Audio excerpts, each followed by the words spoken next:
여러분 오늘 무반주로 그렇게 저는 무반주로 아마 진짜 오랜만에 예배를 드려본 것 같아요.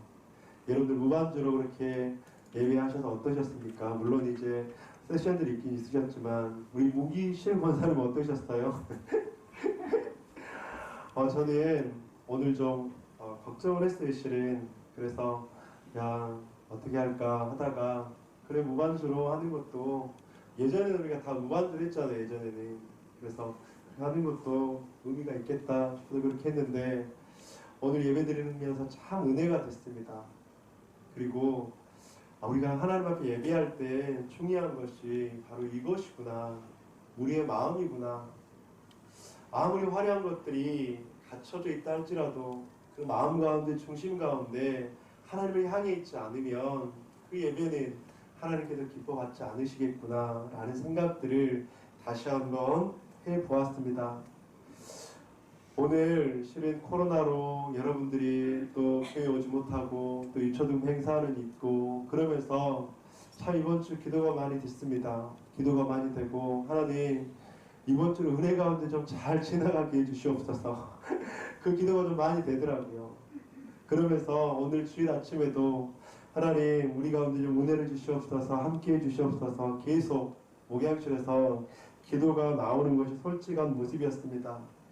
그런데 예배를 드리면서 준비하면서 그렇게 하는 성도님 한 분 한 분 모습을 보면서 제 안에 좀 힘이 났어요. 정현이는 실은 지금 대학생 중에 지금 딱 처음 이제 오프라인을 했잖아요. 근데 1박 2일 MT 기간이에요. 토요일날 주일날. 근데 토요일날 MT 끝나고 MT 토요일만 하고 그렇게 와서 성경학교라고 봉사하고 섬기는 그 모습 얼마나 놀고 싶겠습니까? 그런데 그렇게 하는 그런 귀한 모습들을 보면서 참 도전이 되고 우리 원승명 집사님은 이번 주에 허리가 삐끗해서 기어다니셨다고 하더라고요. 그랬는데 오늘 나와서 또 그렇게 안내하는 모습을 보면서 참 도전이 되고 우리 몽실 권사님은 그 세션들이 반주가 없는 상황 가운데서도 그렇게 또 순종하는 모습으로 그렇게 하나님 앞에 찬양하는 그 모습들 또 우리 갑자기 강기분 집사님은 기타를 갑자기 또 들고 그렇게 하나님 앞에 찬양하며 예배하는 모습들 사랑하는 성도님들 하나님께서 교회를 운행하시는구나 하나님께서 교회와 함께 하시는구나 다시 한번 느낄 수 있는 귀한 주일 예배였습니다. 사랑하는 성도님들 우리는 주님 안에서 살아간다고 할 때 어떻게 살아가는 것이 바로 맞는 것일까? 우리는 어떻게 살아가는 것이 하나님께서 기뻐하시는 것일까? 어쩌면 늘 고민하기도 하고 기도하기도 할 것입니다. 그런데 저는 오늘 일어나라 빛을 발하라는 주제로 함께 말씀을 나누면서 우리 그리스도인이 세상 속에서 매력적인 그리스도인이 되어야 될 것 같다. 매력적인 그리스도인. 여러분 매력적인 그리스도인이라면 어떤 그리스도인일까요? 세상 속에서 어쩌면 빛과 같은 성과 같은 그 성도 한 사람을 보고 야 당신을 통해서 예수 그리스도를 바라볼 수 있습니다. 당신의 섬김을 통해서 교회 가운데 역사하시는 하나님을 볼 수가 있습니다. 어떻게 그런 상황 속에서도 주님 안에서 그렇게 섬기십니까? 그 모습을 통해서 빛 대신 예수 그리스도를 발견할 수 있는 것 그것이 바로 하나님께서 원하시는 모습이 아닐까. 그래서 오늘 일어나 빛을 발하라는 주제로 오늘 함께 말씀을 나누기를 원하는데 우리 옆에 계신 분들에게 오늘 그렇게 한번 좀 인사하실까요? 매력적인 그리스도인이 됩시다. 한번 좀 인사합시다. 매력적인 그리스도인이 됩시다. 여러분들 좀 많이 긴장되신 분들이 있는 것 같은데 우리 다시 한번 좀 인사할 때 옆에 계신 분들하고 당신의 얼굴이 더보들교회 전도지입니다. 한번 좀 인사하실까요, 여러분들? 아멘. 네. 여러분 그런데 빛을 발한다는 것은 어떤 의미를 하는 것일까요? 빛을 발한다. 예전에 이런 단어들이 참 많이 회자가 되었습니다. 여러분들 발광체와 반사체라는 말 들어보셨죠? 한참 발광체다, 반사체다 그런 이야기가 있었습니다. 발광체는 스스로 빛을 만들어내는 것을 발광체라고 이야기하고 반사체는 그 빛을 반사시키는 것을 의미하는 것이죠. 이런 말들을 하면서 반사체가 아닌 발광체가 돼야 된다. 그런데 저는 그 말을 그때 좀 묵상하면서 그런 생각들을 해봤습니다. 우리 그리스도인들은 반사체가 돼야 될까? 발광체가 돼야 될까? 저는 확신하는 것은 우리 그리스도인들은 발광체가 아닌 반사체가 돼야 되는 줄 믿습니다. 아멘. 왜냐하면 우리는 발광체가 될 수 없는 존재들이잖아요, 여러분들. 우리는 본질상 진노의 자녀이고 우리의 그 죄된 속성을 보면 우리는 하나님을 사랑하는 것이 너무나도 어쩌면 빛처럼 살아가는 것이 쉽지 않다고 하는 것입니다. 여러분들, 우리는 스스로 빛을 만들어낼 수 없습니다. 우리는 스스로 빛처럼 살아갈 수가 없다고 하는 것이죠. 우리는 빛 대신 예수 그리스도의 그 빛을 받고 반사해내는 바로 반사체가 되어야 된다고 하는 것이죠. 그렇다면 우리는 어떤 반사체가 되어야 될까? 예수 그리스도의 반사체, 바로 생명의 반사체, 십자가의 반사체가 되어서 하나님의 영광이 나를 통해서 다른 곳을 비출 수 있도록 하는 그런 반사체가 되어야 된다고 하는 것이죠. 우리들은 하나님의 거룩한 빛으로 말미암아 은혜를 입은 사람들입니다. 우리는 빛 대신 예수 그리스도의 십자가로 말미암아서 새로운 생명을 얻은 사람들입니다. 그래서 우리들은 어둠의 자녀가 아닌 빛 대신 하나님의 자녀가 된 줄로 믿습니다. 베드로전서 2장 9절에서는 그렇게 말씀하고 있죠. 그러나 너희는 택하신 족속이요 왕같은 제사장들이요 거룩한 나라요 그의 소유가 된 백성이니 이는 너희를 어두운 데서 불러내어 그의 기이한 빛에 들어가게 하신 이의 아름다운 덕을 선포하게 하려 하심이라. 우리의 신분은 어두운 곳에 있었던 어둠의 자식들이었지만 예수님의 십자가 능력으로 말미암아서 어두운 그곳에서 우리를 불러내 주셨다. 그렇게 말씀합니다. 우리를 그렇게 불러내 주셔서 기이한 빛에 들어가게 하셨다. 그렇게 말씀합니다. 기이한 빛에 들어가게 하셔서 아름다운 덕을 선포하게 하려 하신다라고 말씀을 하고 있는 것이죠. 그래서 사랑하는 성도님들, 우리는 기이한 빛인 줄 믿습니다. 생명의 빛인 줄 믿습니다. 소망의 빛이고 능력의 빛이 되어서 예수 그리스도의 그 빛을 반사시키는 바로 하나님의 백성, 하나님의 자녀가 된 줄 믿습니다. 그래서 에베소서 5장 8절과 9절에서는 그렇게 말씀합니다. 너희가 전에는 어두움이더니 이제는 주 안에서 빛이라. 빛의 자녀들처럼 행하라. 9절 여러분들이 한번 읽어주시기 바랍니다. 시작. 빛의 열매는 모든 착함과 의로움과 진실함에 있느니라. 아멘. 사랑하는 성도님들, 우리는 하나님께서 우리에게 주신 오늘 말씀을 나누면서 저는 일어나라 빛을 발하라 이 말씀을 준비하면서 또 에베소서 5장과 베드로전서의 말씀을 보면서 그렇다면 우리에게 이 두 가지 질문을 좀 하게 되더라고요. 첫 번째 질문은 나는 어두움 가운데 있는가 빛 가운데 있는가 라는 질문입니다. 또 두 번째로는 나는 어떻게 빛의 열매를 맺으며 빛을 발할 수 있을까? 먼저 나는 어둠 가운데 있는가 빛 가운데 있는가라는 질문에 대해서 좀 묵상을 해보았습니다. 여러분들, 어두움은 무엇을 말하는 것이죠? 에베소서에 말씀하시는, 베드로전서에서 말씀하시는 너희가 어두운 데 있었다, 너희가 전에는 어두움이더니 그렇게 이야기를 하고 있는데 성경에서 말하는 이 어두움은 무엇입니까? 우리는 흔히 어두움하면 어둠의 자식들을 생각합니다. 그래서 흔히 좀 양지가 아닌 음지에서 예를 들면 조직폭력배 아니면 죄에 빠져 있는 그런 사람들을 어둠의 자식들, 어둠의 자녀들 그렇게 이야기를 하고 생각할 때가 있습니다. 그런데 여러분들, 오늘 본문에서 말하는 이 어둠은 바로 무엇이냐면 바로 사단의 지배 아래에 있었던 바로 그것을 의미한다고 하는 것이죠. 에베소서 2장 2절을 한번 보도록 하겠습니다. 그때 너희는 그 가운데서 행하여 이 세상 풍조를 따르고 공중에 권세 잡은 자를 따랐으니 곧 지금 불순종의 아들들 가운데서 역사하는 영이라.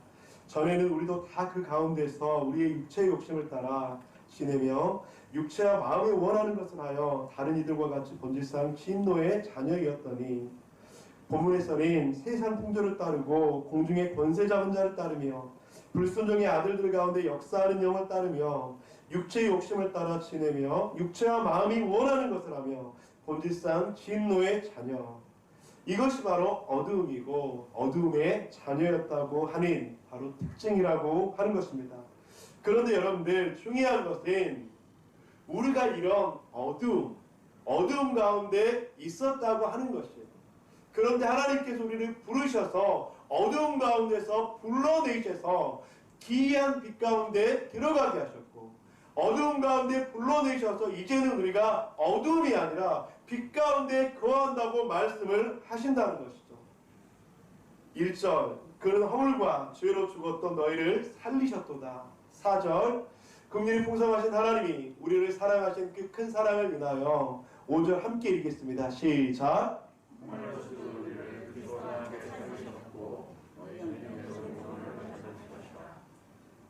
너희는 은혜로 구원을 받을 것이다. 어둠의 자녀였던 우리들의 허물과 죄로 죽었던 우리를 살리셨고 긍휼이 풍성하신 우리를 사랑하신 그 큰 사랑을 인해서 허물로 죽었던 우리가 살아났다고 하는 것이죠. 그래서 8절에 보면 너희는 그 은혜에 의하여 믿음으로 말미암아 구원을 받았으니 이것은 너희에게서 난 것이 아니요 하나님의 선물이라. 사랑하는 성도님들, 이 말씀을 비춰본다면 우리들은 어둠입니까? 빛입니까? 우리는 어두움 가운데 있습니까? 빛 가운데 있습니까? 사랑하는 성도님들, 우리는 이제는 더 이상 어두움이 아닌 줄 믿습니다. 우리는 더 이상 어두움의 자녀가 아닌 줄 믿습니다. 십자가 예수 그리스도를 통해서 죄와 사망 가운데 죽어갔던 우리들에게 구원과 영생의 선물을 주셨기에 이것을 마음으로 믿고 입술로 시인하는 자마다 하나님의 자녀가 되는 귀한 권세가 주어졌는 줄 믿습니다. 아멘. 그래서 로마서 10장 10절에서는 그렇게 말씀합니다. 사람이 마음으로 믿어 의에 이르고 입으로 시인하여 구원에 이르느니라. 사랑하는 성도님들, 우리는 더 이상 어둠의 자녀가 아닌 빛의 자녀인 줄 믿습니다. 우리는 더 이상 어둠이 아니며 빛의 자녀로 하나님께서 부르셨고 더 이상 죄와 사망의 그 노예의 상태가 있는 것이 아니라 예수 그리스도의 십자가의 구속으로 말미암아서 우리에게 묶여있던 죄의 사슬이 끊긴 줄 믿습니다. 아멘.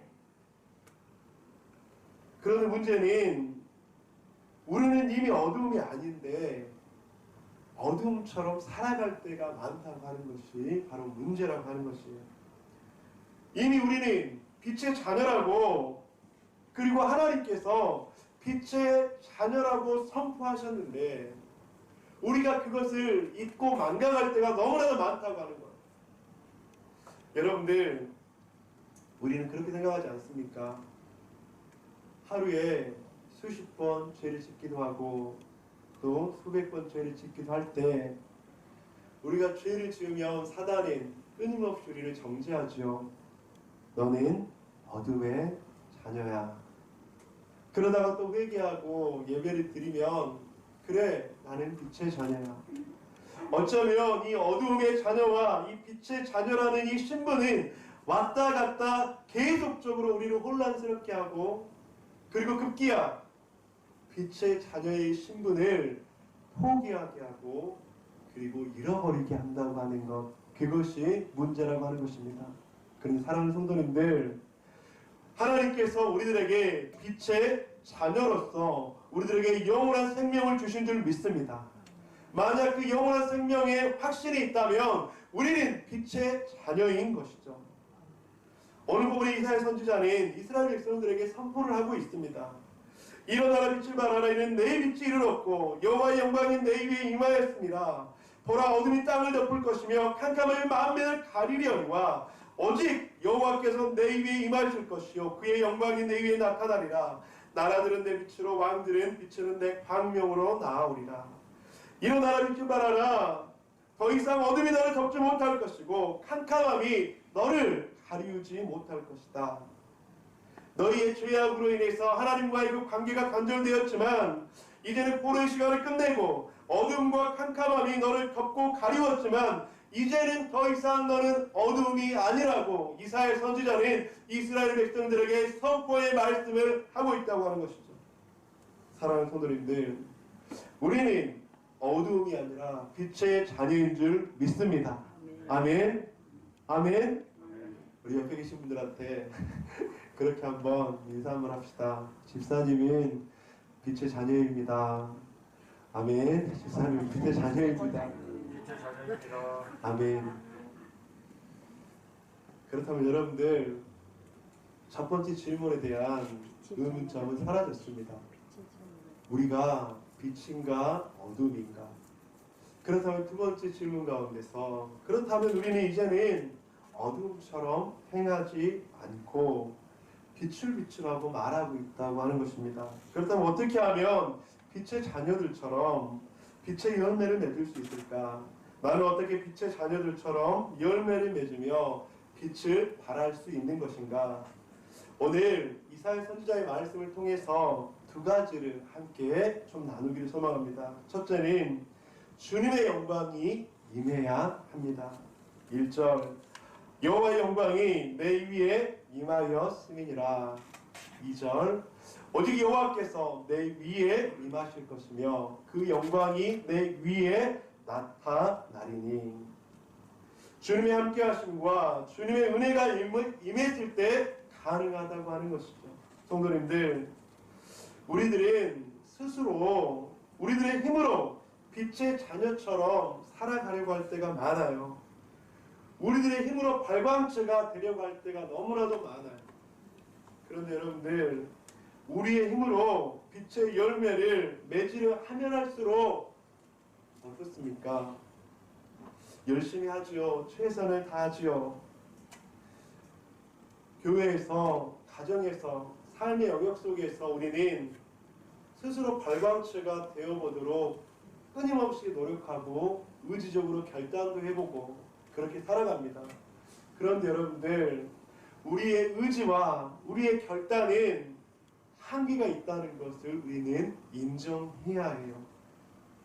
우리의 수고와 우리의 노력이 한계가 있다는 것을 우리는 알아야 해요. 왜냐하면 여러분들, 내가 나의 힘으로 스스로 발광체가 되어서 세상을 비춰볼 거야. 내가 나의 힘으로 발광체가 되어서 우리 가정을 변화시켜 볼 거야. 믿지 않는 영혼들을 구원시켜 볼 거야. 물론 너무나도 귀한 것입니다. 그런데 여러분들, 무엇이 임해야 된다고요? 주님의 영광이 임해야 합니다. 주님께서 힘을 주셔야 합니다. 주님께서 도우셔야 합니다. 성령님이 능력을 주실 때 가능하다고 하는 것이죠. 오직 성령이 내게 임하시면 내가 권능을 받고 예루살렘과 유다 사마리아 땅끝까지 이르는 내 증인이 되리라. 오직 성령이 내게 임하시면, 사랑하는 성도님들, 나의 힘으로는 한계가 있어요. 나의 힘으로는 할 수 없어요.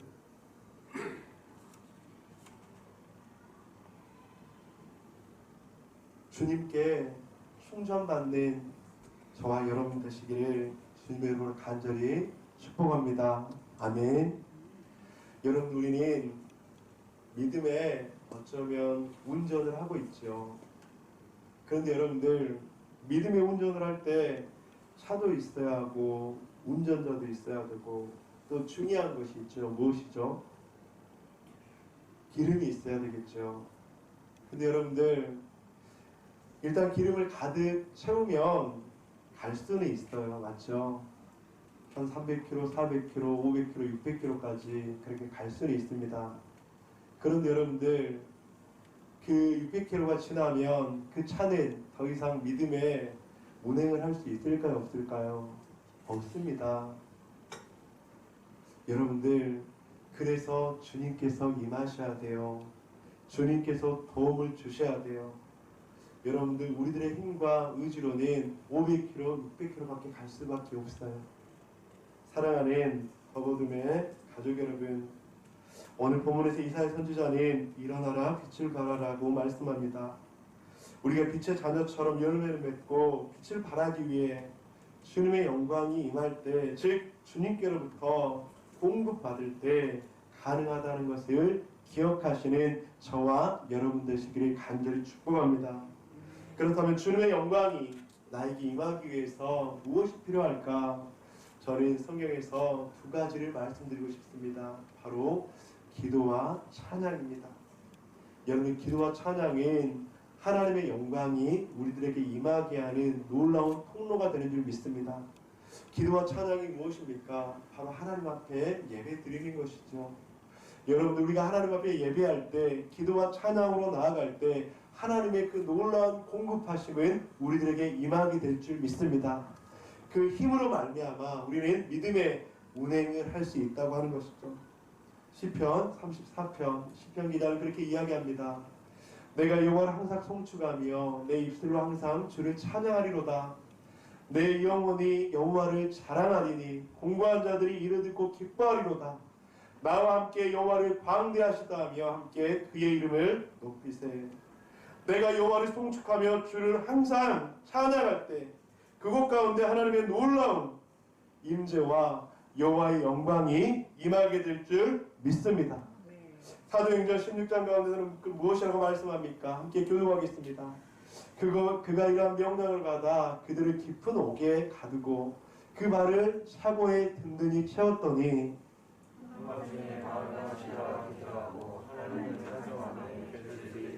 함께 읽겠습니다. 이에 갑자기 큰 지진이 나서 옥토가 움직이고 문이 곧 다 열리며 모든 사람의 메인 것이 다 벗어진지라. 아멘. 바울과 실라가 기도하고 하나님을 찬송하며 사랑하는 성도님들, 찬송과 기도를 통해서 하나님의 영광인 하나님의 임재는 임하게 될 줄 믿습니다. 바울과 실라가 기도하고 찬송하며 그 찬송을 하나님이 듣고 죄수들도 들었더라. 그런데 이때 갑자기 큰 지진이 나고 옥토가 움직이고 문이 열리며 모든 사람이 메인 것이 다 벗어진지라. 아멘. 여러분들, 기도와 찬송은 모든 메인 것들이 다 풀려지게 하는 놀라운 능력인 줄 믿습니다. 옥토가 움직이게 하는 놀라운 능력이 되는 줄 믿습니다. 하나님의 영광이 임하게 되어지고 하나님의 임재가 임하게 되어지며 하나님의 함께하심이 임하게 되어지는 놀라운 통로가 바로 기도와 찬송인 줄 믿습니다. 사랑하는 더버듬의 가족 여러분, 우리는 무엇으로 공급을 받고 있습니까? 우리는 무엇으로 충전을 받고 있습니까? 찬양과 기도가 우리의 영혼을, 우리의 지친 마음과 우리의 지친 육체를 다시 한번 되살아나게 할 수 있는 그런 놀라운 은혜가 있기를 주님의 이름으로 간절히 축복합니다. 두 번째로, 인내하는 믿음이 있어야 합니다. 오늘 본문을 보면 1절, 이는 내 빛이 이르렀고 여호와의 영광이 내 위에 임하였음이니라. 2절, 보라 어둠이 땅을 덮을 것이며 오직 여호와께서 내 위에 임하실 것이며 그의 영광이 내 위에 나타나리니. 3절을 보면 나라들은 내 빛으로 왕들은 비추는 내 광명으로 나아오리라. 근데 여러분, 본문을 자세히 보면 1절과 그리고 2절과 3절이 조금은 시제가 달라요. 어떻게 다르냐면 1절을 보면 내 빛이 이르렀다. 그 다음에 여호와의 영광이 내 위에 임하였다라고 이야기하죠. 완료형으로 되어 있습니다. 현재형이죠. 그런데 2절과 3절을 보면 덮을 것이다. 그리고 임하실 것이다. 그리고 나타날 것이다. 그리고 나올 것이다. 바로 미래형 시제라고 하는 것입니다. 이것은 무엇을 말하는 것입니까? 여호와의 그 영광의 빛이 이미 우리에게 임하였다는 그 완료형과 그리고 하나님께서 계속적으로 하나님의 영광을 부어주실 것이라고 하는 것이죠. 즉, 부어주실 영광, 그 은혜, 축복을 인내하며 기다리는 자에게는 복이 있다고 하는 것입니다. 기다리는 자에게는 하나님의 그 놀라운 능력을 부어주실 것이라고 하는 것이죠. 로마서 5장 4절에서 사도 바울은 그렇게 이야기합니다. 인내는 연단을 소망을 이루는 줄 알미로다. 야고보서 1장, 내 형제들아 너희가 여러 가지 시험을 만나거든 온전히 기쁘게 여기라. 이는 너희의 믿음의 시련이 인내를 만들어내는 줄 너희가 알미라. 4절, 인내를 온전히 이루라. 이는 너희를 온전하고 구비하여 조금도 부족함이 없게 하려 함이라. 갈라디아서 6장 9절 우리 다 함께 읽도록 하겠습니다. 우리가 선을 행하되 낙심하지 말지니 피곤하지 아니하면 때가 이름에 거두리라. 사랑하는 더보듬의 가족 여러분, 현장에서 예배하는 우리 성도님들, 그리고 온라인으로 예배하는 우리 성도님들, 우리는 믿음 생활을 할 때 때로는 이 인내라는 부분이 참 쉽지 않은 것이 사실입니다. 그럼에도 불구하고 오늘 성경에서는 그렇게 말씀합니다. 인내의 믿음, 하나님께서 우리들에게 그 은혜를 주셨고 하나님께서 앞으로도 우리가 빛을 발할 수 있도록 그 은혜를 주실 것이다. 그 하나님을 소망하는 우리가 되기를 바랍니다. 여러분, 인디안들은 비가 오지 않아서 가뭄이 들면 기우제를 드린다는 것으로 유명합니다. 그런데 기우제를 드리면 비가 오지 않았던 경우가 한 번도 없었대요. 그래서 이것들을 신기하게 여긴 그 학자들이 그렇게 추적을 했다고 합니다. 추적 연구를 했는데 이들에게는 특별한 것들이 있었습니다. 무엇이냐면 이들은 어떤 특별한 능력이 혹시라도 있어서 기우제만 드리면 비가 오나 그렇게 생각을 했다고 하는 것이죠. 그런데 그들의 그 풍속을, 그들의 그 문화를 계속 추적하면서 연구해 보니까 인디언들은 비가 올 때까지 기우제를 드린다고 하는 것입니다. 사랑하는 성도님들, 어쩌면 이 말이 우리들에게 어떤 의미로 다가올지 모르겠습니다. 하지만 성도님들, 성경은 우리들에게 말씀합니다. 선을 행하되 낙심하지 말지니 피곤하지 아니하면 때가 이르면 거둘 것이다. 사랑하는 성도님들, 하나님께서 오늘 본문에서 우리들에게 도전을 주는 줄 믿습니다. 너희는 어둠이 아니다. 이제 빛이다. 빛의 자녀들이다. 빛의 열매를 맺어라. 일어나라, 빛을 발하라. 일어나라, 빛을 발하라. 우리가 빛을 발해야 되는 장소는 어디가 있습니까?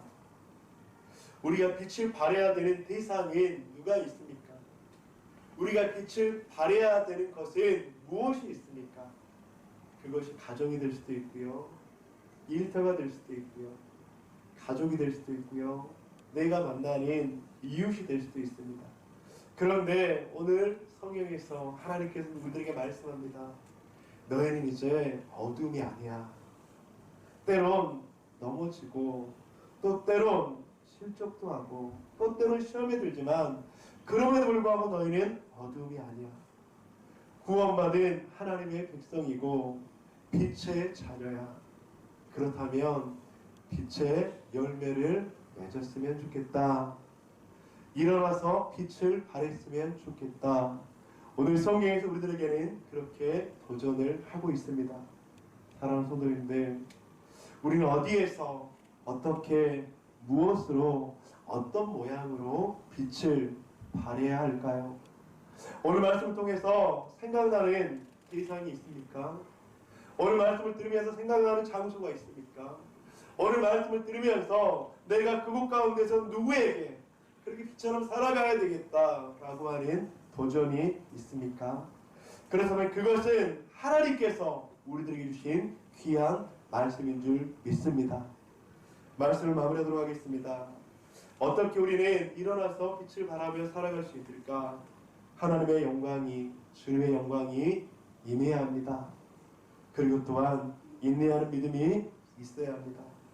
성도님들, 이 두 가지를 기억하며 우리들의 삶 속에서 빛을 발할 수 있는 그런 저와 여러분 되시기를 주님의 이름으로 간절히 축원드립니다.